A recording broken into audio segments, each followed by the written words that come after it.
the first harvest festival, which is also the exact midpoint between the summer solstice and the fall equinox.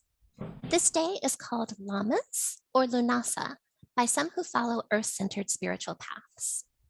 I'd like to begin today's sermon with a poem written by my paternal grandmother, Vivian Niblick. If you attended our spring equinox in March of this year, you might remember that I shared another one of her poems at that time. Can we go to the unruly spring slide?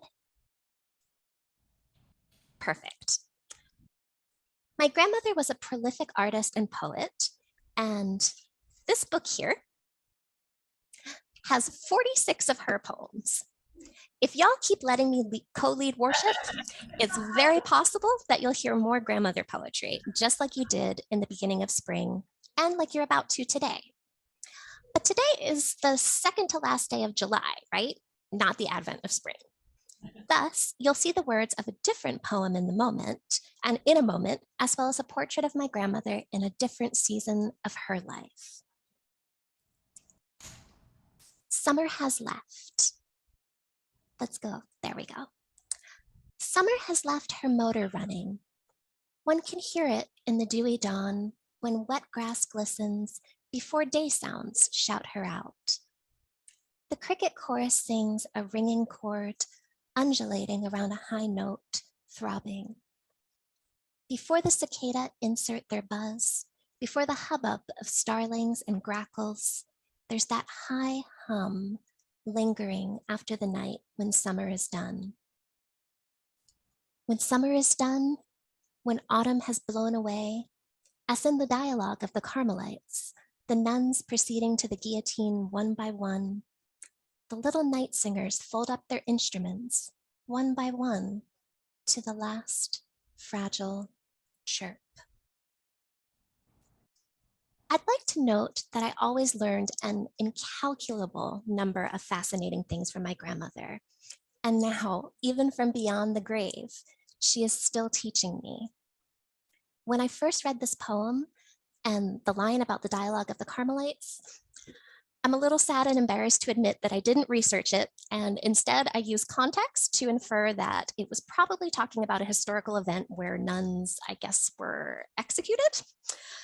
However, I decided if I was going to use this poem in worship today, I really probably should know what that line means. So I researched it, and it turns out the Dialogue of the Carmelites is an opera based with some artistic liberties on the story of the Carmelite Catholic sisters in Compiègne, France, during the French Revolution. Yes, the let them eat cake, vive la révolution, French Revolution, that one. Interesting that we reflected on how capitalism breeds massive inequity and suffering at the beginning of today's service. And now we're returning to a time period that was also marked by massive wealth inequality and suffering. In the Dialogue of the Carmelites, the sisters of the convent were sentenced to death and executed by guillotine for refusing to renounce their vows and abandon their roles as Catholic nuns. You might be wondering, and I wouldn't blame you, this service is supposed to be about late summer and nature, right?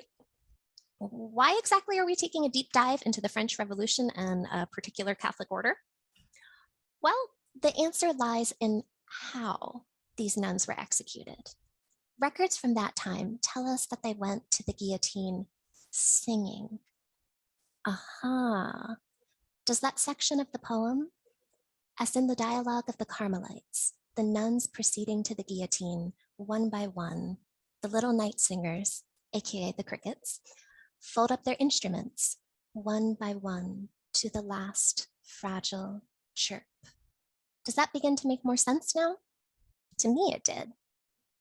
Just as the Carmelite nuns went to the guillotine singing, at this time of year, this liminal space in between the beginning of summer and the beginning of fall, there's an interesting blend of energies. The energy of life is at its absolute highest and fullest, which also means that life's companion, death, is just around the corner. It feels almost as if one is singing while looking death in the face. That got real dark real fast, didn't it? Whoops. The breaking of social norms that I just did aside, I think we need those opposite ends of the spectrum in order for either extreme to have meaning. If we had nothing but beginnings, those same beginnings would no longer feel meaningful. If we had nothing but endings, those same endings would also no longer feel meaningful. We need both, as well as the liminal spaces between and beyond. During our spring equinox service, we shared seeds with you, and we asked you to envision what you would like to grow in your life, be that in your personal, family, or professional life, or even in the life of this church community.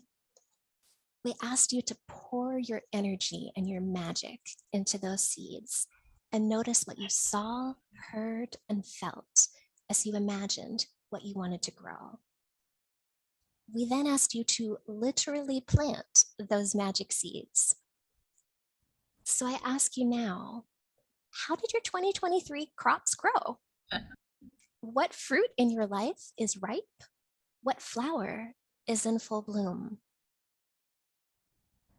My fearless co-pilot, Sue, and I have asked you in the e-news for the last few weeks to bring in what you grew to today's service, if you're attending in person, or to have it near you if you're attending via Zoom.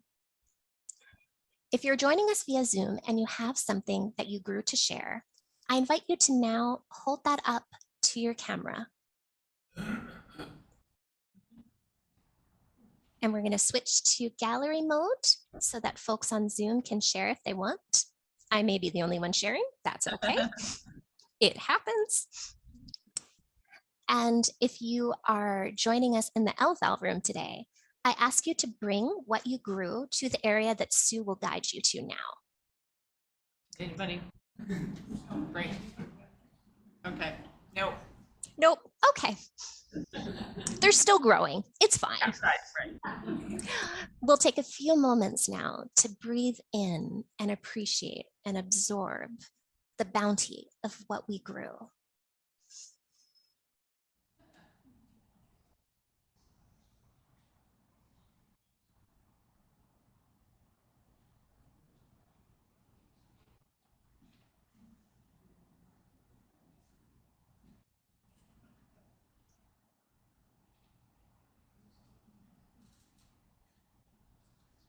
As we reflect upon what 2023 has brought us, what do you hear? What do you see? What do you feel right now? Do you notice how the spirits of the seeds that we planted have manifest into the crops that we grew? Can you sense how the crops that we grew have formed or are forming their own seeds to repeat the cycle yet again? Spirit to matter, matter to spirit, and back again. Can you sense your own potential, your own magic in what 2023 has brought you thus far? At this time, we have reached the end of our outward, extroverted spiral of the longest days and shortest nights of the year. We begin now our inward, introverted spiral of shortening days and lengthening nights. May it be so, and may you be blessed.